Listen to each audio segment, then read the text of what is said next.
It's a few days before Christmas.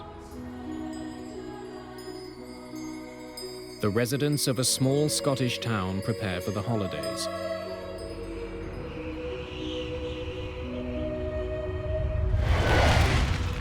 Danger is fast approaching.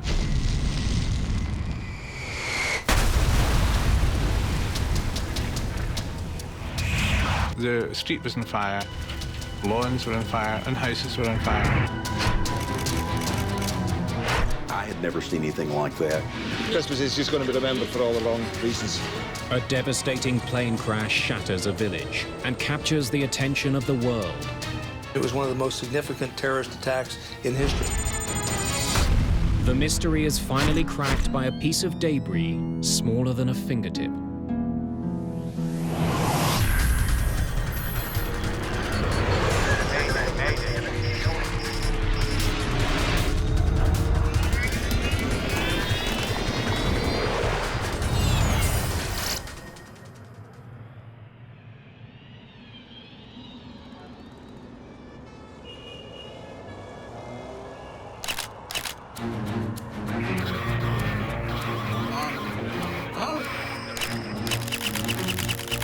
October the 26th, 1988, near Dusseldorf.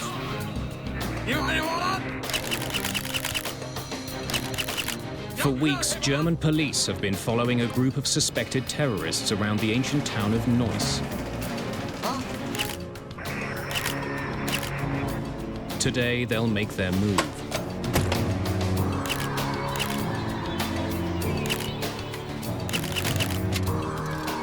Jetzt! BK! BK!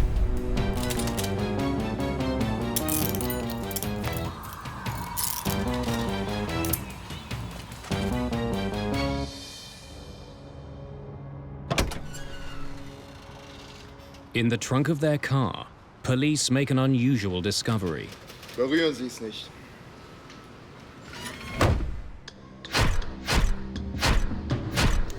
Police raid apartments used by the two men.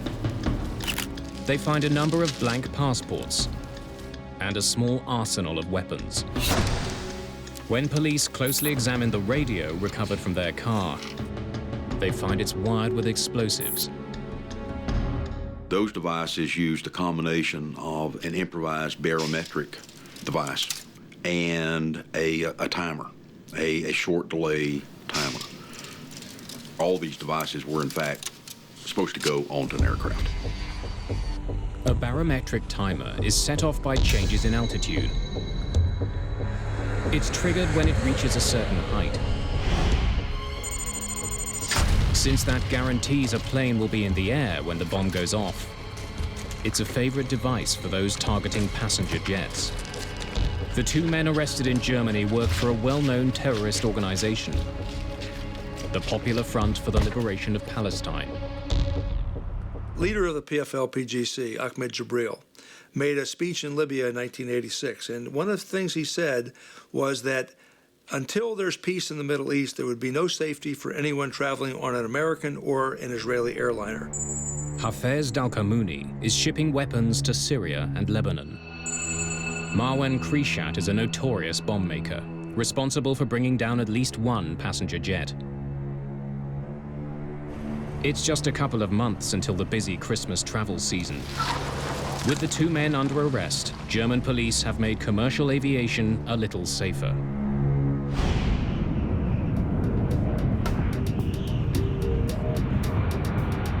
Two months later, Pan Am Flight 103 is on its way from London to New York. The jet has just taken off from Heathrow Airport. There are 259 people on board. Most of the passengers are American. Charles McKee actually works for the US government. Khalid Jafar lives in Detroit and is returning home from a trip to Lebanon and Germany.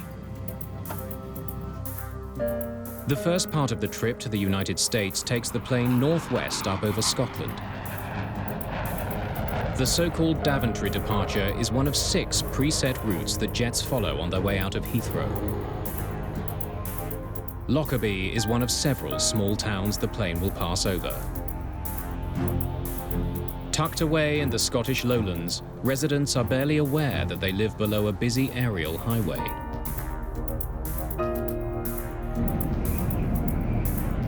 Pan Am calls this 747 Clipper Made of the Seas. As it levels off at 31,000 feet, the crew gets in touch with air traffic control. Good evening, Scottish. Clipper 103, we are level at 310. 103, you are identified. Captain James Macquarie is 55 years old. Like many passengers on this pre-holiday flight, he's heading home.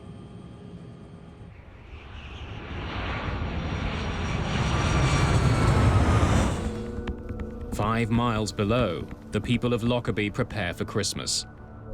Michael Gordon is chatting with a friend when a strange rumbling noise fills his house. Hang on, there's something odd outside here. The weather that night was a bit wild. There was a fairly strong westerly wind, and I could hear it hitting the window in front of me. From my window I can see Lockerbie because my house sits up in the hill. And I heard this noise which was above the noise of the wind, and the noise sounded like thunder. And the noise got louder and louder. And I could hear the noise then got to the stage of being similar to a jet fighter.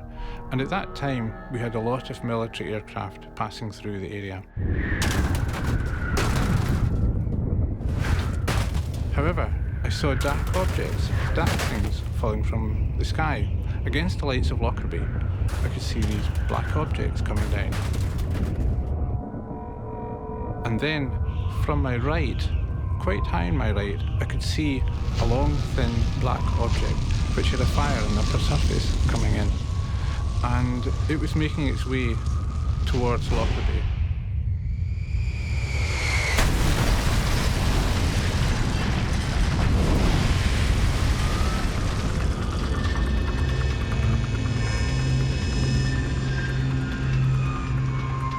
When it hit, there was the most horrendous explosion, and I could hear the tiles on the roof of my house lifting.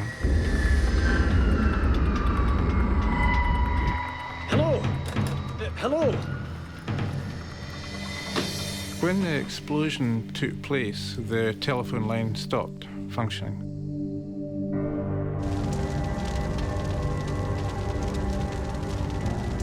Lockerbie is burning. Enormous flames reach into the night sky. Michael Gordon races to the neighborhood that is hardest hit. The street was on fire, the lawns were on fire, and houses were on fire. And it was difficult to go without finding my trousers burning and my shoes burning. You had to jump about quite a bit because everything was on fire. But I remember at that point finding an airline ticket, and it was perfectly intact. There's no damage by fire or fuel or contamination of any sort. And the airline ticket said London Heathrow to JFK. Somehow, Pan Am Flight 103 has fallen from the sky and smashed into Lockerbie, Scotland.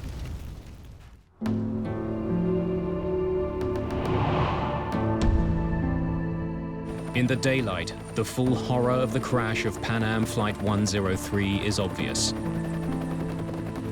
Several houses on the ground have simply vanished,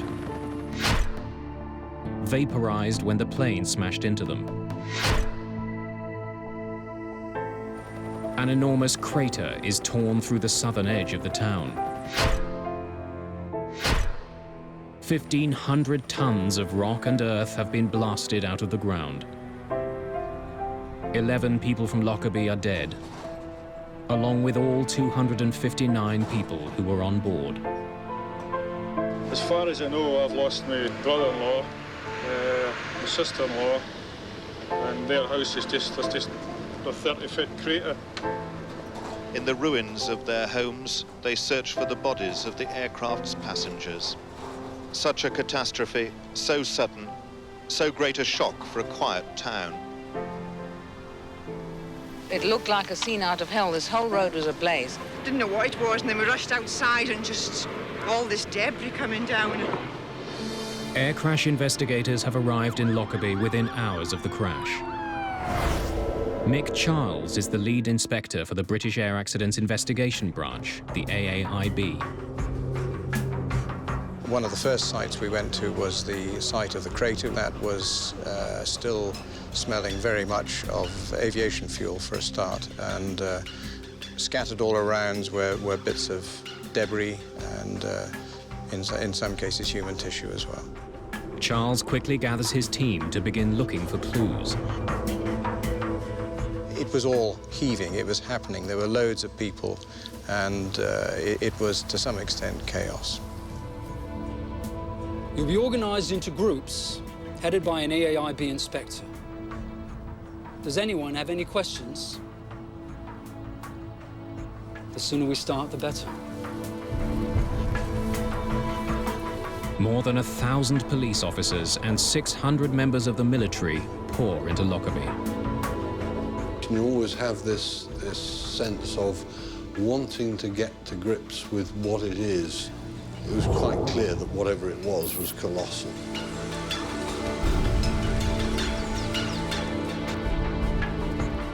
Any debris that's found is put into clear plastic bags and left to be collected later. Dark bags are used to store human remains.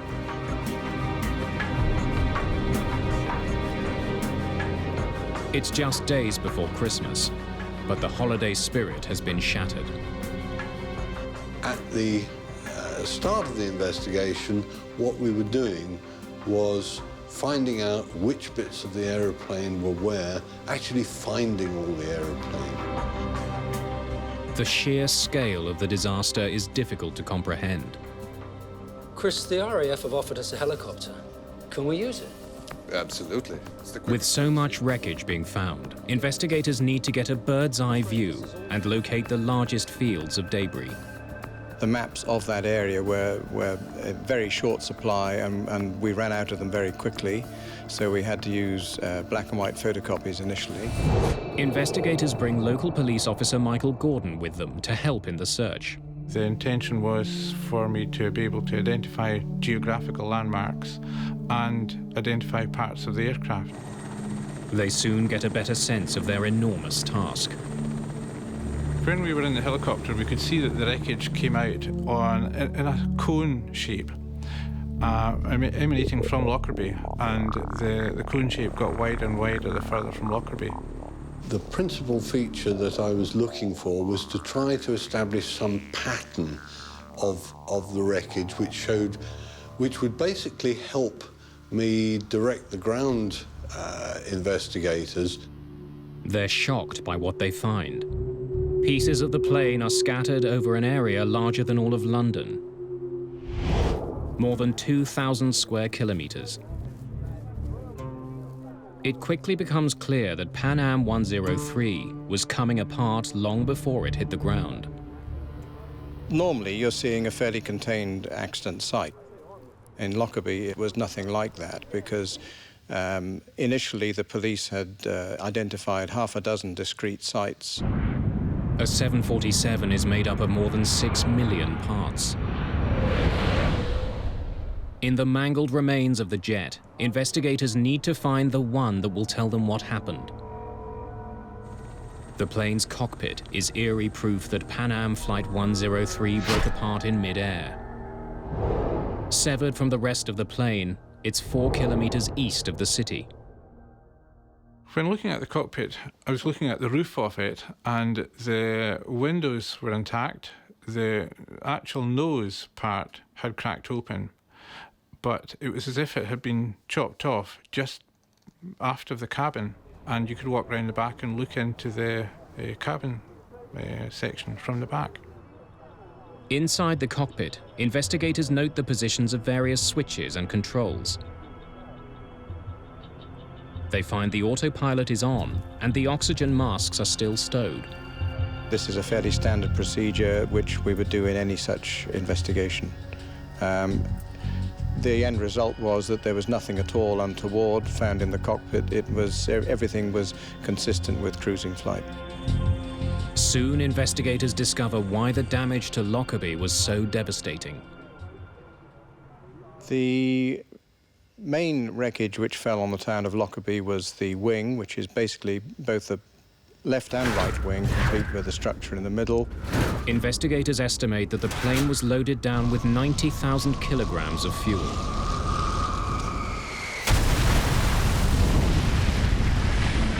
150 tons, descending essentially vertically at up to about 500 knots speed, and there's an awful lot of energy in that. And that's what created the crater. To find the cause of the crash, however, investigators will have to look elsewhere. They need to examine wreckage found south of Lockerbie. These pieces would have come off at the beginning of the disaster. While the painstaking work of collecting evidence continues, investigators comb through maintenance records. Those records raise concerns with the plane's age. Clipper Made of the Seas was the 15th 747 ever built by Boeing.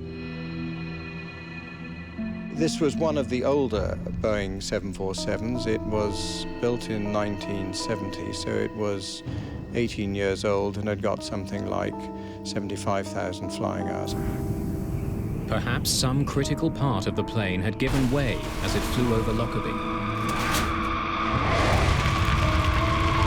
The two obvious possibilities were that it was a straightforward structural failure, or it was possibly the result of sabotage. McCharles, Tom Thurman, FBI. Good to meet you, Tom. I was expecting you. While the investigators are searching for possible answers in the history of the plane, the second possibility, sabotage, is also being pursued. We were there to provide technical expertise to the Scottish investigators into explosives and explosive damage, and that the telltale sign that it could be a bomb.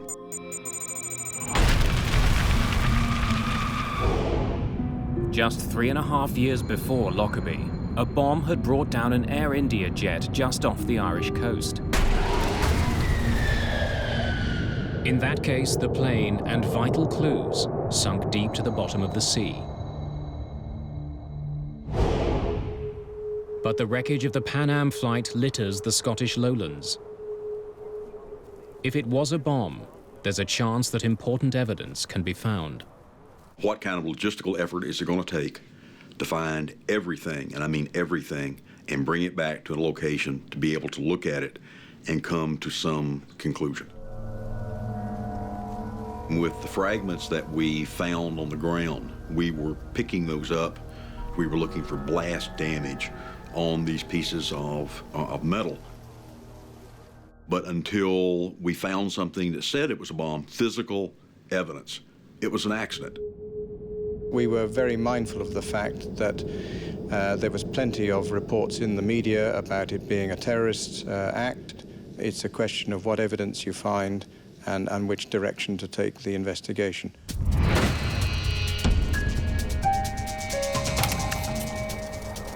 In the first 24 hours, 4 separate groups have claimed responsibility for bombing the jet. The guardians of the Islamic Revolution are undertaking this heroic execution in revenge for the blowing of the Iranian airplane by America. Dick Marquis is an expert on international terrorism working for the American FBI. A number of organizations either claim credit for or were given credit, including groups from Iran and Palestinian groups, and one Irish group also claimed responsibility for it. 6 months earlier, the US Navy shot down an Iranian passenger jet. 290 people were killed. The American government claims it was an accident, but Iran has vowed revenge.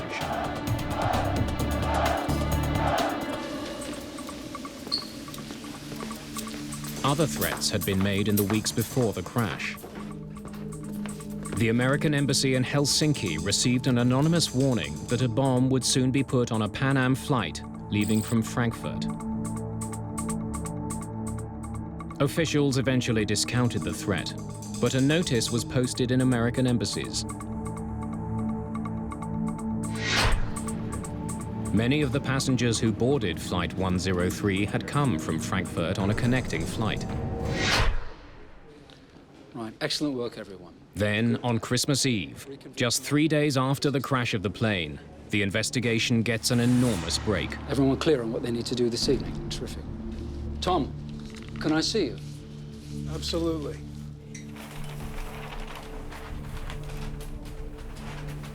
Yeah. You'd like to put your gloves on, I think, for this. Mick Charles had a bag and had a piece of metal in the bag. What is it? We think it's a piece of luggage rail. It helps guide the cargo containers into place. Inspectors in the field discovered items which they recognized as being not part of a normal failure sequence that you would expect if it had been a structural failure. Nick, this has been very near an explosion. That's what we thought as well. Small marks have been made on the metal. Craters that are the telltale signs of a bomb. The hot gases of the combustion process of the explosion hits a piece of particularly metal, and it puts pits in it like you would take a blowtorch. Take a blowtorch and you have a piece of metal and you just barely touch the piece of metal, it'll make a little hole down into the metal. It's the first piece of wreckage from outside the town of Lockerbie to show any signs of being damaged by fire. Where did you find it? I'll take you out in the morning. The Scottish countryside is about to become the largest crime scene in the world. It's Christmas Day, 1988. But in Lockerbie, Scotland, people are still reeling from a devastating plane crash.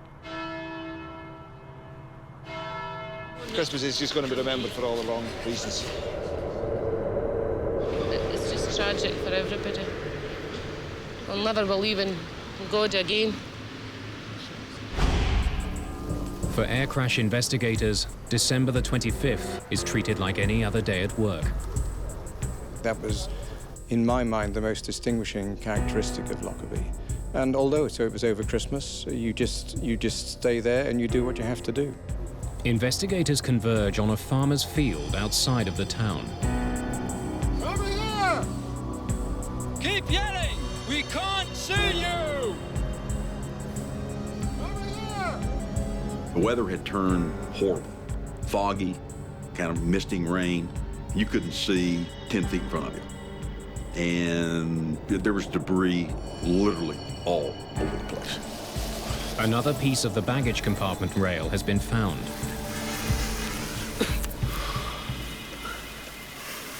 That looks like the piece that you showed me last night. About 20 inches is just gone. And lo and behold, that was the other piece of the skid rail that was literally sticking in the ground. We made some photographs. You know, it was a Christmas present that we could go out there to this farm and find the other piece of metal that had been blown off. No, we were not fascinated. We were pumped. This piece also has pits and craters in it, indications that it was close to an explosion.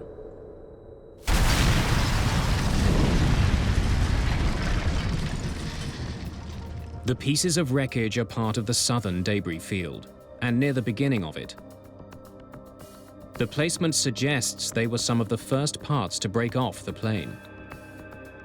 We were very suspicious that it was a bomb which had caused this destruction. But we were not prepared to say anything until we'd had those details confirmed by the forensic experts. A British forensics lab has made the critical link. Traces of 2 chemicals used to make plastic explosive are found on the debris recovered near Lockerbie. On December the 28th, just 7 days after the crash, investigators have their proof and announce it to the world. It has been established that 2 parts of the metal luggage pallet's framework show conclusive evidence of a detonating high explosive. The crash of Pan Am Flight 103 is now officially a crime. Our mandate with regard to Lockerbie was find out who did it and prove it. Because what we wanted to do is bring someone to justice and make them answer for killing 270 people. With terrorism now the official cause, rumors start to fly. Speculation eventually focuses on two passengers. Charles McKee works for the US Department of Defense. Charles McGee was returning from the Middle East, where he was working trying to free hostages that had been taken in the Middle East during the mid-1980s. The hostages McKee was trying to release were being held in Lebanon. In 1988, a civil war was tearing that country apart. Americans were seen as useful bargaining chips. There was speculation in the media that Charles McKee may have been targeted by terrorists because of the work he was doing. McKee isn't the only passenger who captures the attention of the media. Khalid Jafar was 20 years old and was returning home to the US after a trip to Lebanon and Germany. Perhaps a bomb was carried on board an aircraft by someone who may have had a Middle Eastern-sounding name. Jafar was examined as a potential suspect. The story makes it as far as the US Congress, but no proof can be found that Jafar was involved or that McKee was the intended target. We looked at every single passenger on the plane to see if, in fact, someone could have given them a bomb. The evidence proved that not to be the case. In Lockerbie, investigators from the AAIB continue to sort through the tons of tangled metal. We could, I suppose in theory, have just stopped, but we thought, we know it's a bomb, we have all of the wreckage over land, it's an ideal opportunity to recover it all and to understand it properly. We knew it was a small bomb, but we didn't understand the explosive processes. Investigators are particularly interested in the hull of the aircraft. They move pieces of it to a military hangar just outside of town.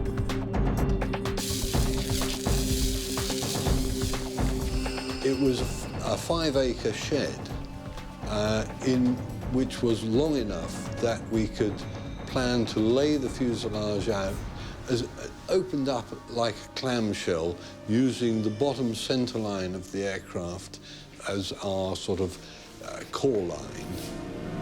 The fuselage of an airplane is bolted to a series of frames, and each frame is numbered based on how far it is from the front of the aircraft.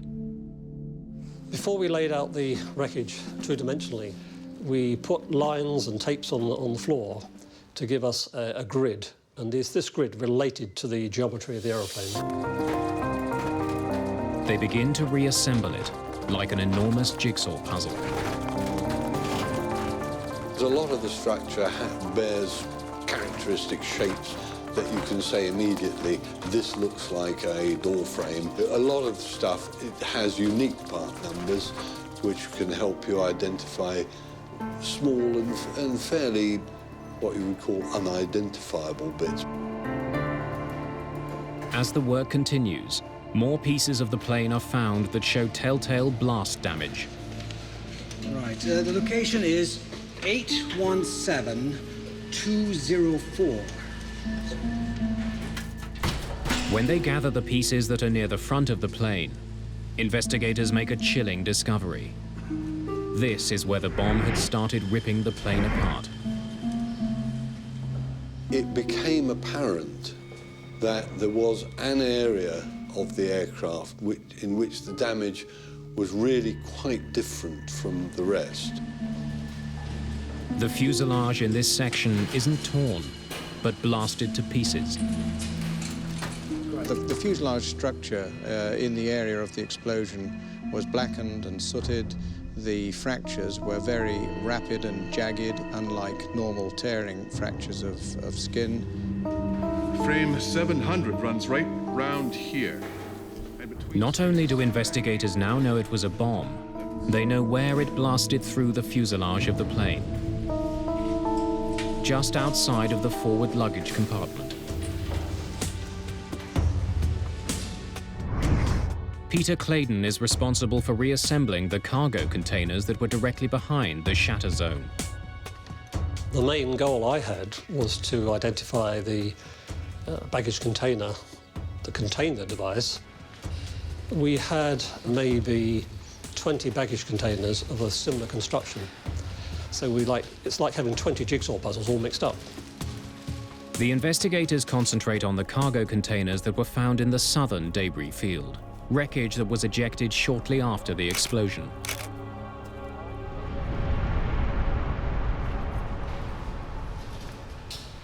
We concluded that there were only two on the aircraft, one made of aluminium, one made of fiberglass, and they had been adjacent to each other on the aircraft, and they were the only two that exhibited evidence of an improvised explosive device having detonated. The metal container, AVE 4041, is of particular interest. It was resting directly behind frame 700, where the blast damage is the worst. The damage caused to the metal container was quite severe. The damage to the adjacent fiberglass container, I think you might call it collateral damage. Investigators create a simple framework and attach the pieces of the real cargo container to it. As they do, it becomes clear. AVE 4041 carried the bomb that brought the plane down. Closely examining damage to the floor and the side of the container, investigators are also able to pinpoint the height of the bomb, where it was in the container when it exploded. What that said to me was that the device was probably in a suitcase, and that suitcase was probably not on the floor of the container. It looked like it was one level up. According to luggage records, it means that the bag containing the bomb had come from a connecting flight. While investigators are assembling a piece of the metal container, they discover a fragment of wreckage that doesn't belong. When I was looking at it, I saw a little piece of debris trapped in one of the folds. So gently flexing this apart, it fell out. When I looked at it, I could see it was a fragment of a printed circuit board, an electronic circuit board. Can you bring me a camera and an evidence bag, please?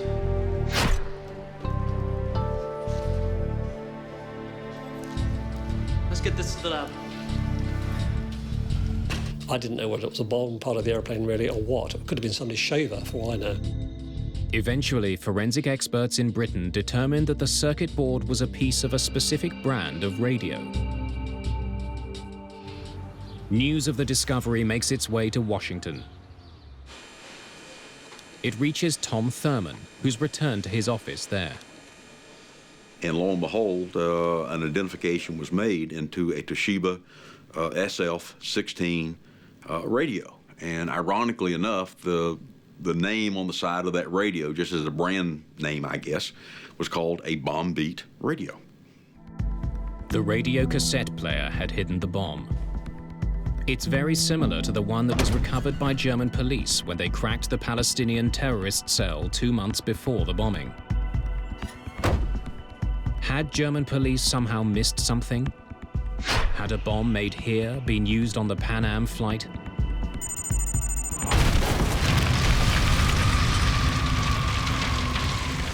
When the bombing happened, one of the initial suspects certainly was the PFL-PGC cell in Germany. The intelligence told us that the PFL-PGC was probably responsible for this. 49 passengers who eventually boarded the Pan Am flight started their journey in the German city of Frankfurt. Their bags were placed onto Flight 103 in London. But the airline did not ensure the passengers who checked in the bags actually got onto the plane. Perhaps a bomb made in Germany had slipped through the cracks at Heathrow while the terrorist walked away. We had to then, if that was the case, prove it. As the investigation continues, there's a puzzling discovery. While made by the same company, the cassette player used in the Lockerbie bombing is slightly different from the one that was seized in Germany. Both were contained into Shiba radios, but one was a one-speaker model, and the one that blew up the Lockerbie plane was a two-speaker, more updated model radio. The difference in the model of radio being used raises doubts. Perhaps the terrorists in Germany are not responsible. You can look at the way that a device is put together and say, hey, I know who put this together because I've seen this before, and this is the way that this bomb builder puts a bomb together. They call it a bomber's signature. Law enforcement officials need more clues to figure out who had built the bomb.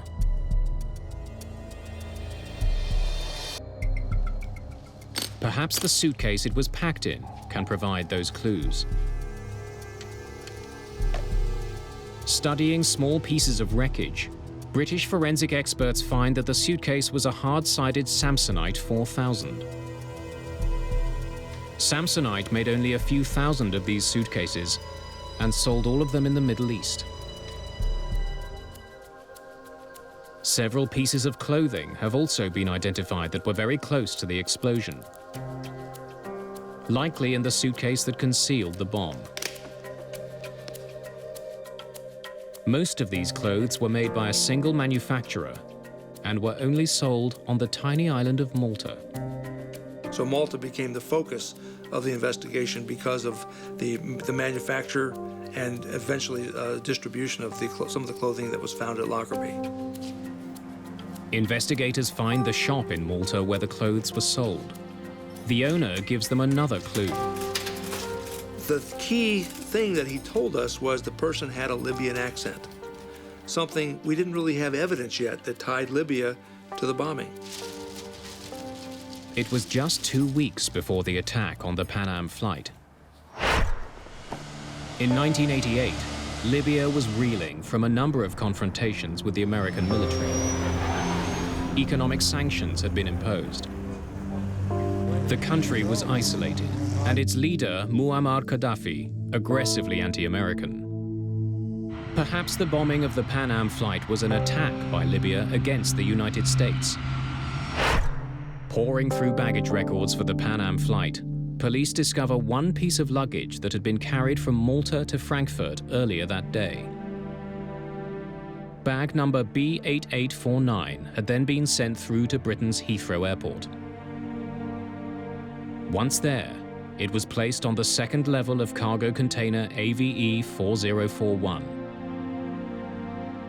It was the Samsonite case investigators now know carried the bomb.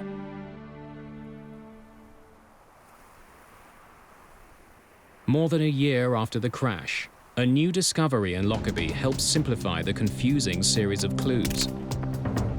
Forensic experts discover another circuit board from among the clothes that came from Malta.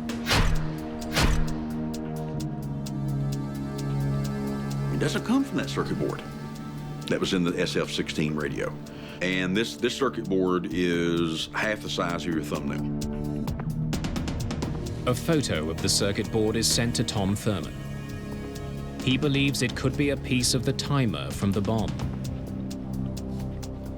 I spent months literally looking through all of the files of the FBI on other examinations that we had conducted over many, many, many years.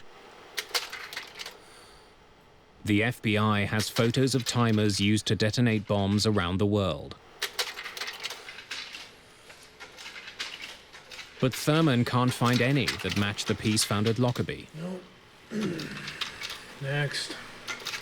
After a period, I ran out of leads.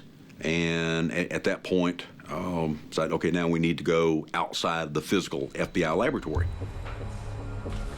Thurman eventually takes the photo of the circuit to the Central Intelligence Agency. I called a contact of mine and I said, I need to bring something over for you to look at. Sifting through reports on various bombings, Thurman finds a match. Wait a second. That could be the same. Do you have this timer? When Thurman closely examines the timer captured by the CIA, he's stunned. Within a few minutes, literally, I started getting cold chills. And right now, as I talk about it, cold chills start on me, because I can still see that moment so vividly in my mind that I'm looking at circuit track that's just like what I'm seeing in the photograph. This is what we're looking for. The timer the CIA has was seized in Africa a few years earlier. 2 Libyan men were trying to get it and several pounds of explosives past airport security. It's identical to the timer used to bring down Flight 103 and wouldn't be set off by changes in pressure like the barometric switch discovered in Germany. This device was set to go off at a certain time, not at a given altitude. This is the timer. This is a long delay timer that brought down that aircraft. But now we want to know, okay, where'd this come from? The Lockerbie bomb used a different timer and a different radio than the bomb found in Germany. Someone else was behind the destruction of the jet. This was not made in somebody's home laboratory. This was a extremely professionally made timer. While the criminal investigation becomes murkier, the accident investigation is becoming increasingly clear. The investigation eventually moves from Scotland to Farnborough, England. Well known for its aeronautics industry, the town is home to the AAIB. Several months after the crash of Pan Am Flight 103, investigators launch a massive endeavor. They begin to rebuild a 20 meters section of the fuselage from the ruined jet. They hope that it would give them information their two-dimensional reconstruction couldn't.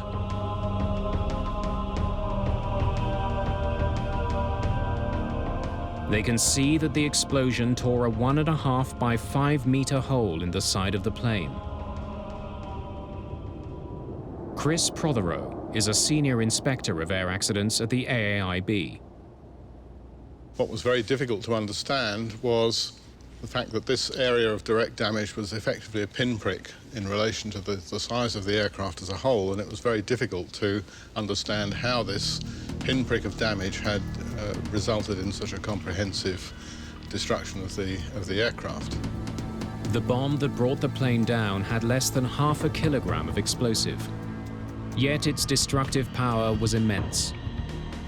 Investigators want to learn more about how shockwaves behave inside a jet. It's rather like a freeze frame on a video footage. If you can capture that point as the thing is coming apart, it tells you a great deal about the way it's coming apart. What they discover is that the initial blast wave wasn't the only one to damage the plane. A large section of the ceiling of the aircraft has been pushed up with so much force that the rivets connecting it to the plane's frame popped. It wasn't torn apart, but blasted by a shockwave. The other features that the 3D reconstruction allowed us to identify were areas of remote pressure damage on the crown skin and other areas where explosive shock had been channeled through the internal spaces in the aircraft. The inside of a jet acts like an echo chamber, bouncing the shockwaves of the bomb around. They gather strength until they encounter a weak spot in the skin. When they do, they blast through. The work in Farnborough is powerful proof of how destructive even a small bomb can be. And how vital it is to track the bombers down. Almost 2 years after the Lockerbie disaster, the criminal trail of evidence brings investigators to Zurich. The timer that detonated the bomb is traced to a Swiss company called Mebo. One of the owners of the company admits to building it. The timer was given to the Libyan government. A total of 20 of them were made, all delivered to Libyan officials. Early in the investigation, focus was directed at the Palestinian terrorist group in Germany. Now there's growing proof that they had nothing to do with the downing of Flight 103.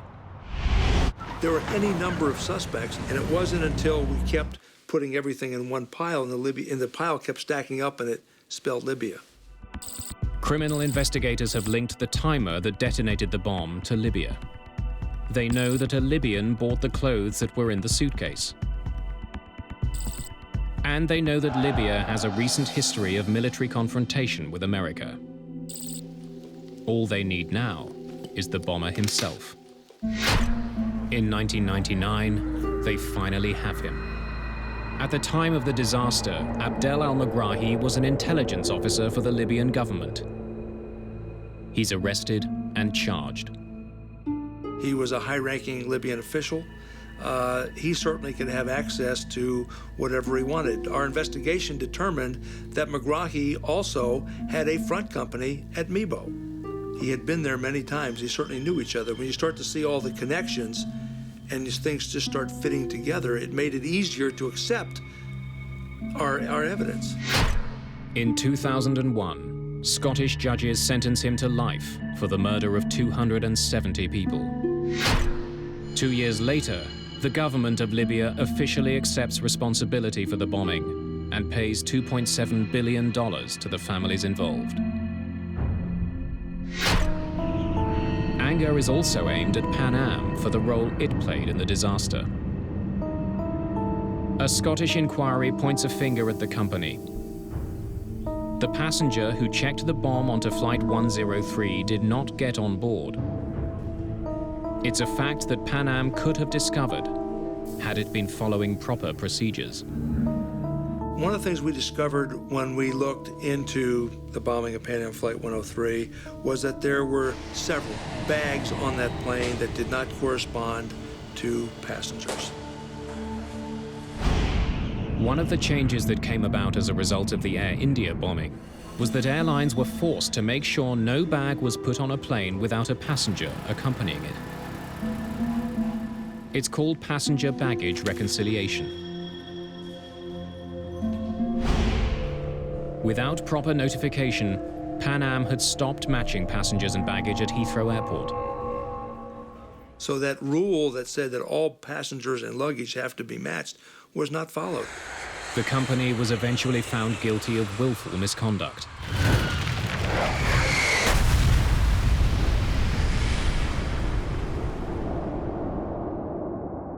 After the crash and the court ruling, Pan Am declared bankruptcy. 20 years after the bombing of Pan Am Flight 103, its shattered fuselage still stands in Farnborough, England. Those pieces may soon be used to train investigators here and around the world. A critical aid in case terrorists strike again. The enduring feeling I have as a result of Lockerbie is the tremendous level of cooperation we had from all the agencies. And considering that there were about 2,500 people with the military, the police, and so on involved in this, I think that's a great tribute. Lockerbie was a rare occasion that we felt honored to be a part of, to help make this happen. You know, we played small roles, but everybody played small roles to make big contributions to an overall success. In the town of Lockerbie, there's little evidence today of the horror that exploded from the sky 20 years ago. In a small church, near where the dying plane's cockpit landed, is a stark reminder of the toll of terror and the importance of bringing the guilty to justice.